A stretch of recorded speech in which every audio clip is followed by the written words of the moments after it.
Okay, we're going to start out at greater abominations than these you shall see, it said.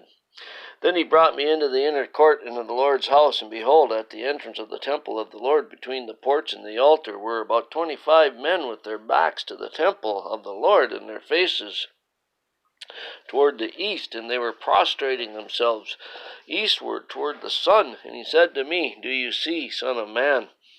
It is too light a thing for the house of Judah to commit the abominations which they have committed here. And they have filled the land with violence, and provoked me repeatedly, for behold, they are putting the twig to their nose. Therefore I indeed shall deal in wrath, my eye will have no pity, nor shall I spare. And though they cry in my ears with loud voice, yet I shall not listen to them. Then he cried out in my hearing with a loud voice, saying, Draw near, O executioners of the city, each with his destroying weapon in his hand. And behold, 6 men came from the direction of the upper gate, which faces the north, each with its shattering weapon in his hand. And among them was a certain man clothed in linen, writing with the writing case at his loins. And they went in and stood beside the bronze altar. And the glory, the God of Israel, went up from the cherub on which it had been to the threshold of the temple. And he called to the man clothed in linen, at whose loins was the writing case. And the Lord said to him, Go through the midst of the city.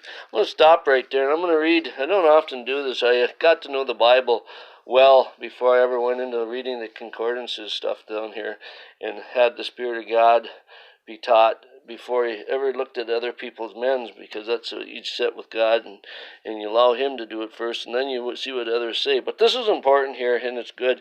So let's we'll pick it up at 8:14 here, and it says Tammuz was a Babylonian vegetation deity who's believed to vanish into the netherworld during the dry season when plants and streams dried up. Note, plants and streams drying up, and we got strange weather events all over.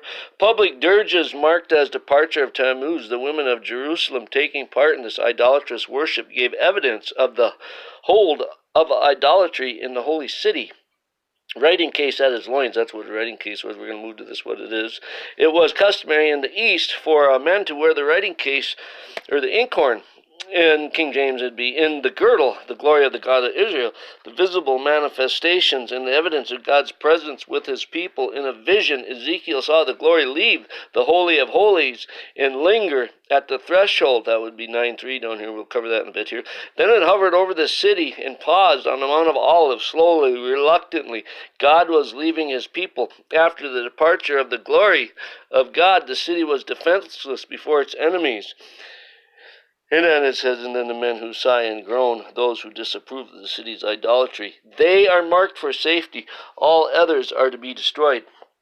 I want to touch on that point there and what's going on. And I left off here on this verse up here. And with their nose, they I indeed shall deal in wrath, my eye will have no pity. I'll spare as though they cry in my ears with a loud voice, and I shall not listen to them.